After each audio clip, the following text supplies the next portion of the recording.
Le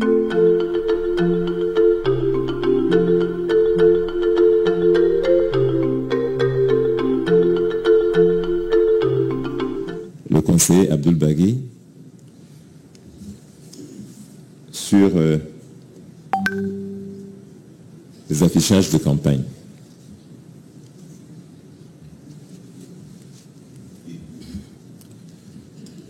Maître Abdoul Bagui, avocat à Yaoundé. Monsieur le Président, honorables membres du Conseil, merci de votre attention.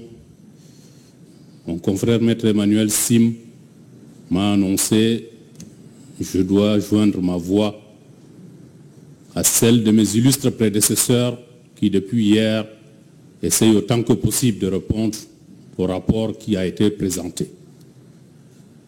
Je vais me consacrer à parler en quelques mots des affiches de campagne électorale. Je comprends le souci du Conseil constitutionnel d'aller vite, mais je voudrais également attirer l'attention du Conseil constitutionnel sur le fait qu'il ne faudrait pas que nous partions d'ici en ayant eu l'impression que nous n'avons pas pu dire ce que nous avons envie de dire pour la défense de ce dossier. Lorsque je m'élève donc pour joindre ma voix, disais-je, à celle de mes illustres prédécesseurs, Monsieur le Président, honorables membres du Conseil, il me vient à l'esprit une pensée de Montesquieu qui disait qu'il n'y a point de plus cruelle tyrannie que celle que l'on exerce à l'ombre des lois et sous les couleurs de la justice. Parce que la loi, c'est celle qui protège. La justice, qui est au service de la loi, c'est celle qui doit réguler la société.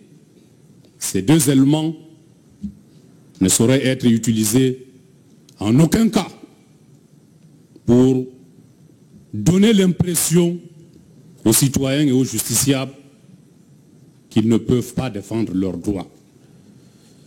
Si la démocratie est la seule forme de pouvoir compatible avec l'état de droit, cette démocratie ne peut réellement exister que si l'élection qui en constitue le temps fort est entourée de toutes les garanties nécessaires pour en assurer la régularité et donc la sincérité. Monsieur le Président, c'est pour assurer justement la régularité des élections qu'il y a la loi. Le Code électoral a prévu en ses articles 87 et 91 des dispositions très précises pour ce qui concerne les affiches de campagne électorale. Je vais me permettre de les relire in extenso. L'article 87 du Code électoral,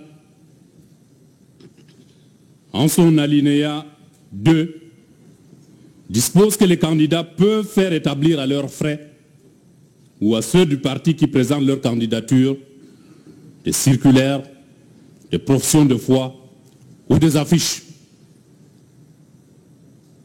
L'alinéa 4 indique que le format maximum des affiches établi en vue de la campagne électorale est fixé par décision du directeur général de sélection. Et l'article 91 dispose en son alinéa 1 que des emplacements sont réservés par les municipalités à la demande des Elections Cameroun pour l'apposition des affiches et du matériel de campagne de chaque candidat ou liste de candidats. Alinéa 2. Toute affiche publique, même par affiche timbrée, relative à l'élection en dehors de ces emplacements est interdit, aussi bien pour les candidats que pour toute autre personne ou groupement. Interdit. Il en est de même pour des affiches ou inscriptions apposées sur un lieu public ou dans un local privé si elles n'y sont pas placées par le propriétaire de local. Alinéa 4. Il est interdit aux candidats, liste de candidats au parti, d'afficher leurs documents de campagne sur des panneaux attribués aux autres candidats, listes de candidats ou partis politiques. Et l'alinéa 5, enfin, Elections Cameroun fait procéder à l'enlèvement des affiches apposées irrégulièrement. Voilà ce que le législateur a dit pour encadrer la régularité des élections par rapport à ce point. La philosophie qui sous-tend ce texte, vous la voyez tout de suite, c'est assurer l'égalité entre les candidats qui sont en compétition. L'atteinte à l'égalité entre les candidats qui sont en compétition est une atteinte à la sincérité de l'élection. Nous avons vu des affiches barricadées de 5 mètres sur 4, 4 mètres sur 3, à tous les espaces publics, y compris à des espaces qui ont été payés par des opérateurs privés pour faire leur publicité. Ils ont payé des espaces privés parce que c'est comme ça que ça se passe. Ils ont affiché des affiches publicitaires de leur société. Ils ont le droit sur ces espaces. Mais en période de campagne électorale, le candidat ne demandait rien, venait apposer leur plaque sur les placards réservés aux sociétés privées. Je ne parle pas des endroits réservés aux autres partis parce qu'il n'y en a pas eu. Le MRC a saisi Elecam en date du 25 septembre 2018 d'une requête pour lui dire: Monsieur le directeur des élections, nous sommes en période de campagne électorale, nous n'avons toujours pas été notifiés des emplacements qui sont les nôtres pour afficher nos affiches. Parce qu'en réalité, nous sommes à l'ère du numérique, rien ne se cache aujourd'hui. On a beau essayer de cacher certaines choses, elles ne se cachent pas. Une vidéo a circulé où dans une ville de ce pays, des toutes petites affiches du MRC posées en dessous des écrans géants du candidat du RDPC ont été démontées par les populations. Et les Camadons étaient saisis pour lui dire: Messieurs des élections, nous vous en appelons à votre responsabilité. Où sont les emplacements qui sont destinés au MRC? Parce que toutes les villes du Cameroun pilulent que des affiches d'un seul candidat, le candidat du RDPC. Qu'est-ce que le MRC doit faire? Niet. Cette requête du 25 septembre 2018 n'a reçu qu'un silence méprisant. Cela se comprend. Pourtant, elle n'en appelait qu'au respect de la loi, et je peux me permettre de relire le dispositif de cette requête qui a été soumise à Elecam. Monsieur le directeur général des Elecam, nous vous prions de prendre la décision qui fixe le forfait, le format maximum des affiches, de nous notifier cette décision. En application de l'article 91, nous vous prions de demander aux municipalités de réserver de manière strictement égale les emplacements pour la position des affiches pour chaque candidat. Nous vous demandons de nous notifier cette décision. Nous vous demandons d'interdire la position de ces affiches en dehors des emplacements prévus par l'article 91 alinéa 2. Nous vous demandons d'interdire aux candidats d'afficher leurs documents de campagne sur des panneaux attribués aux autres candidats.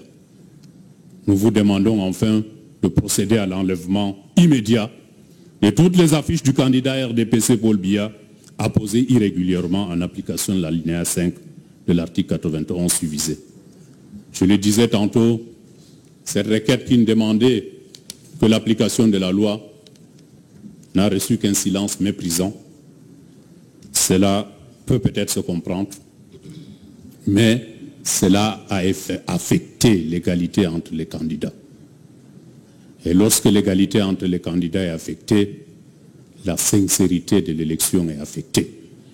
Monsieur le Président, Nous n'inventons rien dans ce pays parce que la loi, à quelques variantes près, elle est la même partout en matière électorale.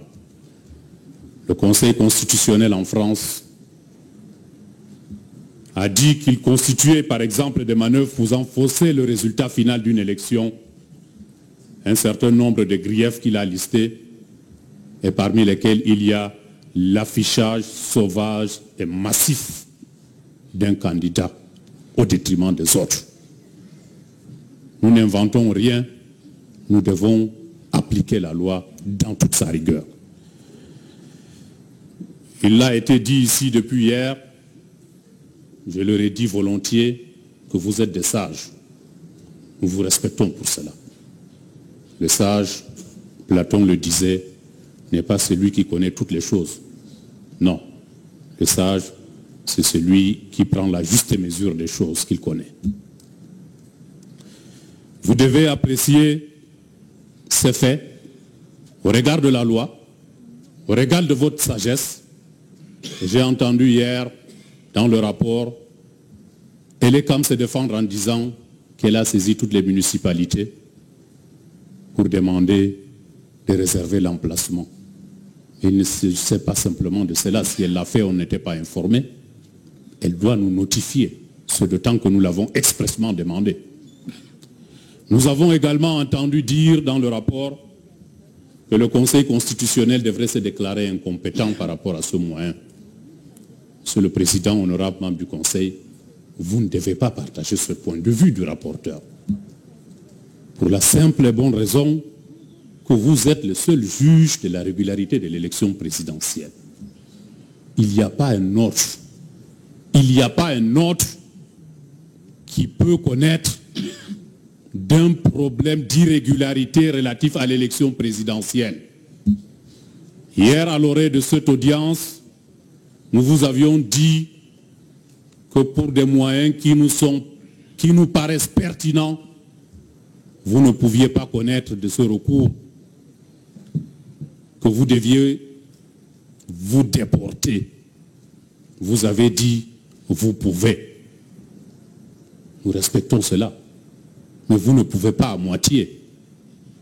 Vous ne pouvez pas à moitié, c'est-à-dire dire, on va juger, mais on est incompétent pour les affiches.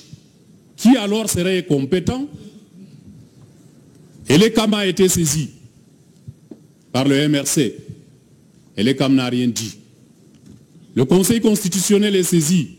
Le Conseil constitutionnel se propose d'être incompétent. Où devrait-on aller pour parler de ce problème? Il faut qu'on en parle quelque part. Il faut qu'une oreille nous écoute. Il faut qu'une oreille nous dise, eh bien, vous avez posé un problème, nous sommes compétents pour en répondre et nous répondons. Mais pas que Elecam nous dise, silence radio, ça ne vous concerne pas, et vous nous dites, vous serez incompétent.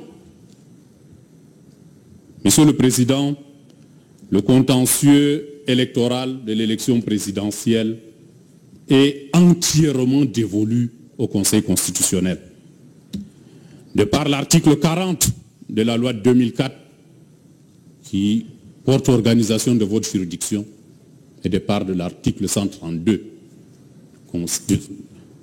alinéa 1 du Code électoral, qui disent dans les mêmes termes que le Conseil constitutionnel veille à la régularité de l'élection présidentielle. C'est un impératif. Il veille. Et veiller à la régularité, c'est apprécier le processus dans son ensemble. Il y a un contentieux préélectoral que vous avez connu. Il s'agissait d'un contentieux des candidatures, du contentieux des sigles et des couleurs. Il y a un contentieux post-électoral, c'est celui qui concerne donc les faits de campagne électorale, les opérations de vote et les opérations de dépouillement. On ne peut pas dire que le contentieux préélectoral concerne les candidatures, les sigles et les couleurs. Le contentieux post-électoral ne concerne que le vote et le dépouillement. Qui doit s'occuper donc des incidents de campagne électorale, qui est un élément du processus électoral?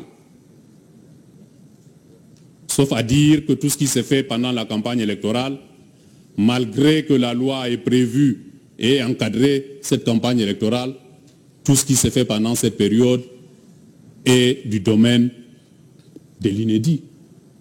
Cela ne saurait être le cas. Monsieur le Président, honorables membres de la juridiction, j'ai envie de citer à votre attention quelques cas de figure que nous avons connus en Afrique. Au Kenya, la Cour suprême a annulé l'élection présidentielle du président sortant. Le ciel n'est pas tombé. L'élection a été reprise, elle a été conduite dans les termes de la loi et le même candidat a été réélu. On n'a plus contesté. La loi au moins s'était respectée. En Côte d'Ivoire, l'organe électoral a proclamé les résultats d'une élection en 2010, décembre 2010, élection présidentielle. Le Conseil constitutionnel, par la voix de son président, a invalidé ces résultats qui déclaraient élus les candidats de l'opposition. Et le Conseil constitutionnel a proclamé élu à la majorité des suffrages exprimés le président sortant. En janvier 2011, 4 mois plus tard, le même président du Conseil constitutionnel, avec le même Conseil constitutionnel,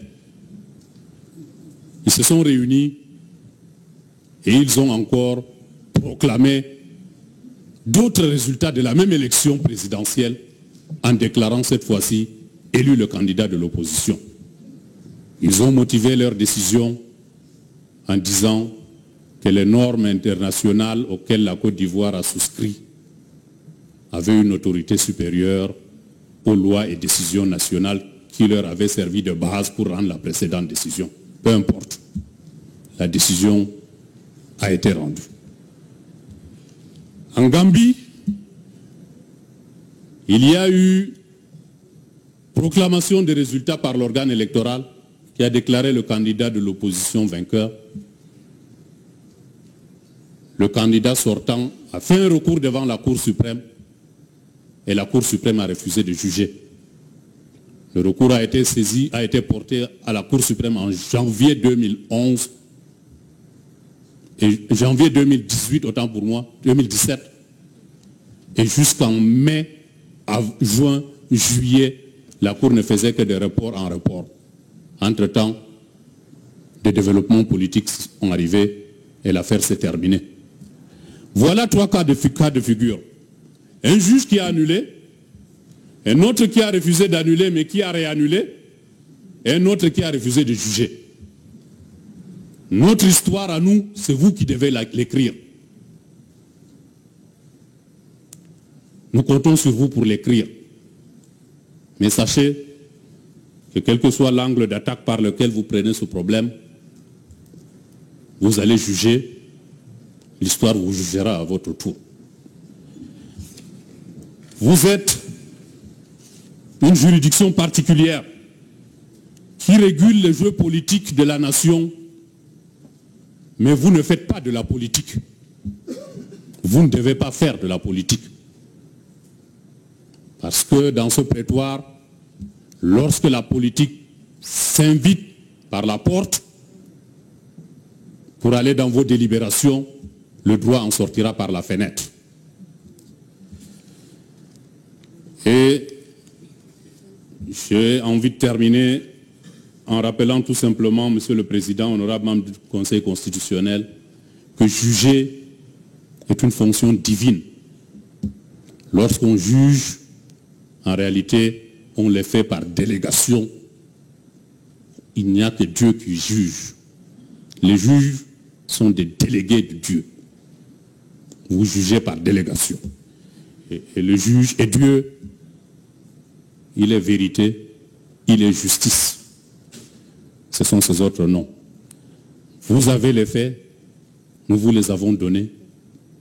juger et l'histoire, comme je le disais tantôt, vous jugera à son tour. Je vous remercie.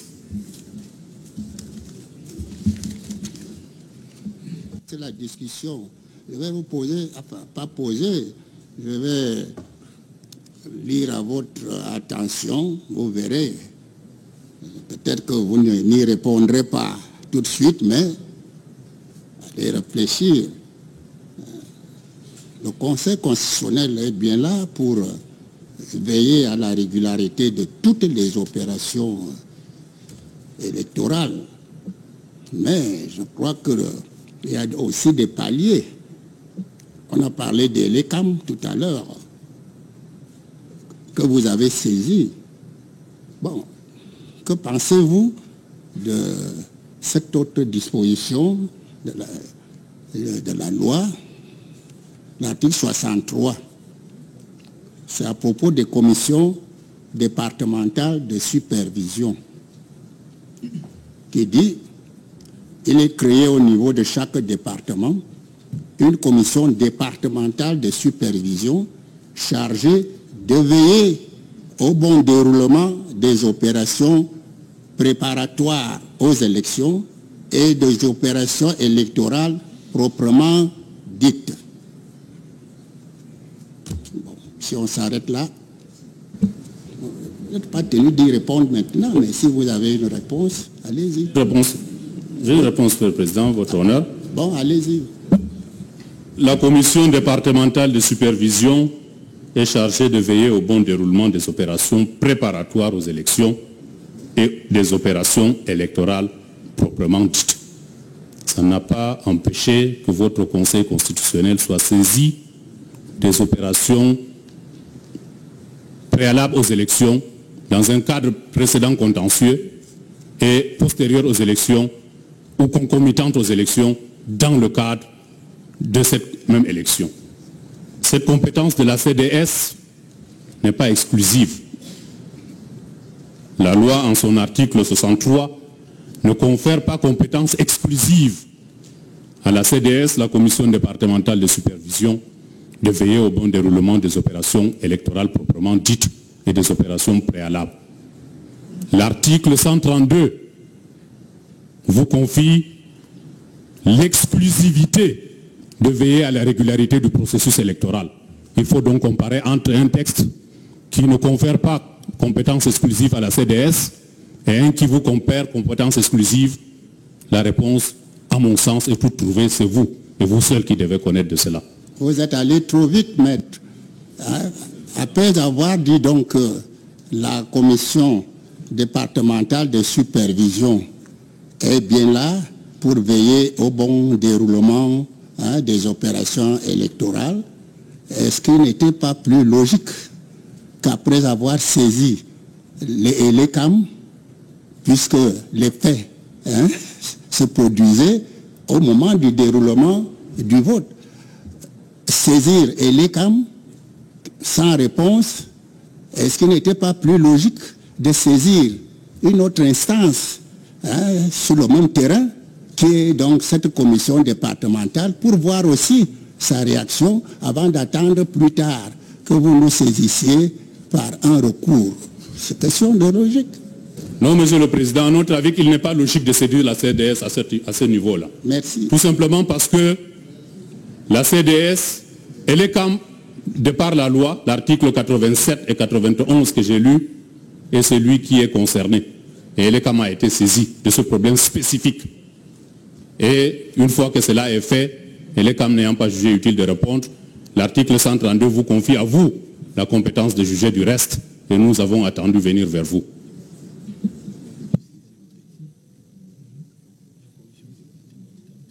Monsieur le Président, je souhaitais, avec la permission du Conseil, que la réponse de Maître Bagui soit complétée par Monsieur Alain Foguet. Monsieur le Président, Madame, Messieurs les membres du Conseil constitutionnel, afin de compléter la réponse de Maître Bagui, je dois appeler votre attention sur le fait que nous parlons du scrutin présidentiel. La circonscription est nationale. Donc, si nous étions... La circonscription est nationale. Si nous étions dans une élection locale, cette question que vous venez de poser serait mieux comprise. Et au demeurant, si on considère même qu'on aurait pu faire quelque chose au niveau départemental, je voudrais appeler comme témoin le directeur adjoint de l'ECAM, qui est dans cette salle. C'est à lui et par SMS que j'ai demandé le contact du président de la commission départementale du Fundi.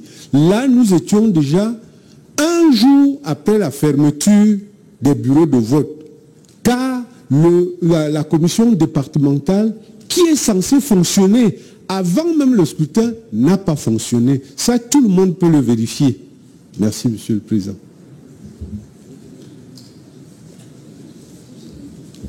Monsieur le Président, si je peux terminer cette question, je voudrais dire qu'il y a la politique réelle, celle que nous faisons, Monsieur le Président. Et parfois, les personnes assises dans leur maison ne savent pas ce qui se passe. J'ai essayé moi-même de saisir le président de cette commission-là. C'est le président du tribunal de grande instance. Cette commission, en fait, existe sur le papier, mais elle ne fonctionne pas en permanence comme une structure, Monsieur le Président.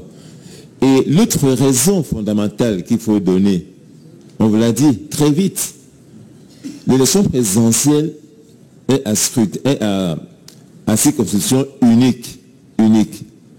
Donc, aurait donc pu imaginer que nous saisissions les présidents de 58 commissions départementales, Monsieur le Président, pour une élection qui est nationale.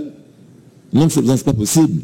Si c'est le cas d'élections législatives ou municipales, oui, on peut imaginer cette hypothèse. L'élection présidentielle l'écarte entièrement. On ne peut pas saisir pour une question nationale, parce que l'affichage de M. Biya était dans toute la République, saisir chacun des présidents de commission de son côté, M. le Président, on ne pouvait pas. Ce qu'on devait faire, on l'a fait. Et moi, j'ai été à l'ECAM personnellement pour rencontrer M. Essoussé Eric, pour lui dire, monsieur le directeur des élections, la loi vous impose, et vous impose de dire le format maximum des affiches. Il faut le faire. Il ne l'a pas fait. Je lui ai demandé que la loi, on dit qu'elle est mauvaise, peut-être, mais moi je m'appuie sur la loi actuelle. La loi vous demande de dire aux municipalités de réserver des emplacements. Monsieur le Président, il n'y a aucune lettre de l'ECAM aux municipalités demandant de réserver des emplacements pour les candidats. Il n'y a aucune lettre. La conséquence, c'est que le candidat M. Biya, le 22, samedi au matin, quand on se réveillait, il y avait ces affiches partout. Ah, à Bamenda aussi, qui était en couvre-feu. Comment Bamenda, qui était en couvre-feu et Boya, pouvait avoir le 22 au matin des affiches de M. Biya? Qui les a mises? C'est ça, Monsieur le Président, le problème qui est posé dans ce contentieux. On a le sentiment que l'administration, dans son entièreté, y compris l'ECAM, s'était organisée pour favoriser un candidat. C'est la question qui est posée à ce Conseil. Et que vous devez, Monsieur le Président, Monsieur et Madame les membres, à cette question, vous devez répondre. L'élection présidentielle, et la Charte africaine de l'homme le dit, elle doit être juste, elle doit être équitable. Et l'équité suppose que tous les candidats sont au même niveau en capacité de faire leur campagne également. Et sur les affichages, nous disons que le candidat du RDPC, M. Paul Biya, a mis ses affiches en marge de la loi, et l'ECAM qui avait le devoir de rappeler à l'ordre le RDPC, M. Biya, ne l'a pas fait. Il s'est comporté, elle et l'ECAM, même pas comme une complice, mais carrément comme comparse de la commission d'une telle forfaiture. Monsieur le Président, logiquement, on devait avoir à Yaoundé, s'il y a 100 affiches de M. Biya, il devait avoir 100 affiches de M. Kamto, 100 de M. Ossi, sans de M. Libé et sans de tous les autres candidats. C'est ça le sens de la loi. Les municipalités doivent indiquer. Et cette décision doit être notifiée aux partis politiques. On dit au MRC, vos panneaux, c'est à tel endroit. Et la loi dit que si quand on n'affiche pas à son emplacement, personne ne peut y afficher. C'est ça la question, Monsieur le Président, qui est posée dans ce dossier, en tout cas dans ce moyen. Et j'ai dit que j'ai été à l'ECAM personnellement. M. Sousséric est vivant et peut vous dire qu'on a posé la question dans une démarche républicaine, dans une démarche de conciliation, pour leur rappeler, parce que parfois ils oublient ce que dit la loi. Monsieur le Président, comme disait le concept de Oudagui, on a eu en retour un silence. Mais ce silence, c'est le silence des comparses, qui disent de toute façon, on fait ce qu'on veut faire, on verra, Monsieur le Président. Nous disons que sur ce point-là, il est quand même failli et que l'élection présidentielle de 2018, devant le monde entier, ne peut être considérée sur ce point au moins comme ayant été équitable. L'ayant dit, Monsieur le Président,